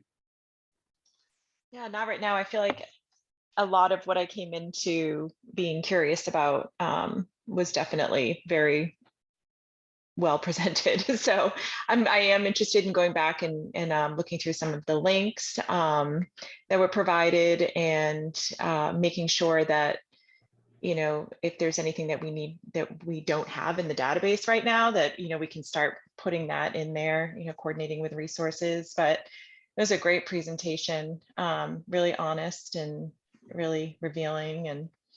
And yeah, thank you. Thanks for coming, and thanks for working with these folks, and just being a source of hope. I mean, just being someone that they can talk to in that moment, even if you feel like you don't have a lot to offer, just listening and hearing their story and speaking to them in a respectful way is just really can help make huge changes. And so I can imagine the desperation it must feel like sometimes on the phone. Yeah, it really is, just feeling, when you get those calls and you're like, you imagine what it took them to get to just even making the call. And then you start to give the resources, and they're either like, oh no, I can't go back there, or I tried there, or I can't, saying that they can't be in the same city or town, or or, you know, absolutely can't go to Lewiston, or absolutely, that is a real thing. And it can also be a huge barrier because they're willing to travel so far, you know, to get treatment, just to avoid certain areas. And the, I think you said something about like the Suboxone programs and things like that, not like just where they are in the state and where the need is in the state are very, very different. And it's hugely apparent to us when we're providing resources, when you look and you're like, oh my gosh, there's actually nothing for 40 miles. It can be really frustrating. Sorry that the lawnmower stuff back, so you may hear this, but I don't, and maybe we wouldn't necessarily include this in the recording part of things, but one thing, you know, I don't endorse, like I don't have any financial interest, but Better Life Partners is fairly new to Maine, and I know their medical director well, and I really respect him. And they've done a tremendous amount of, sorry, shut the window. They've done a tremendous amount of work in New Hampshire, and what I just hit out back. And so, but it's a great option. Like if I'm seeing a partner in, you know, at Maine Med and they live wherever, you know, it may be a good option for somebody who's kind of in the part of Maine where there's not a lot of resources, because they can get that telehealth really quickly. And then it might be better that they have a brick and mortar treatment at some point, but you know, it bridges that gap, and they usually can get people in within 48 hours. Again, I have no financial interest, like it's not me. This is just like a really good resource that has been able to get my partners of my patients, because I don't care for the partners, in very quickly. I'll shut my window. It's a rather new resource for us. So it is in there and relatively new. I would say probably the past 6 months.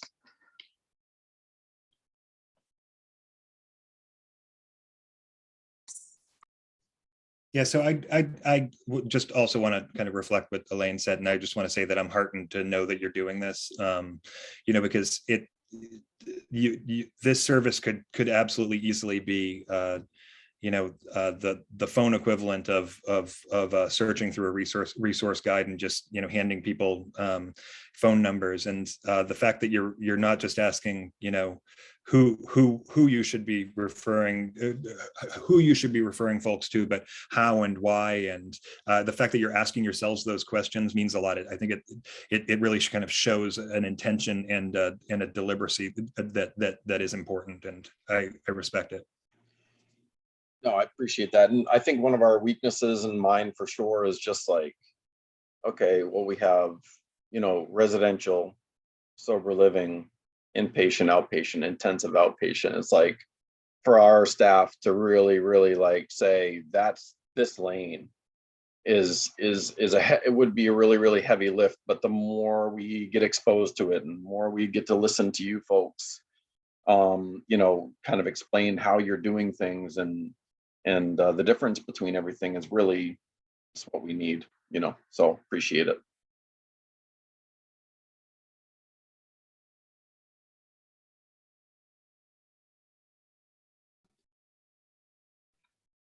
Great. Yeah, I think that concludes the training. We want to end the recording.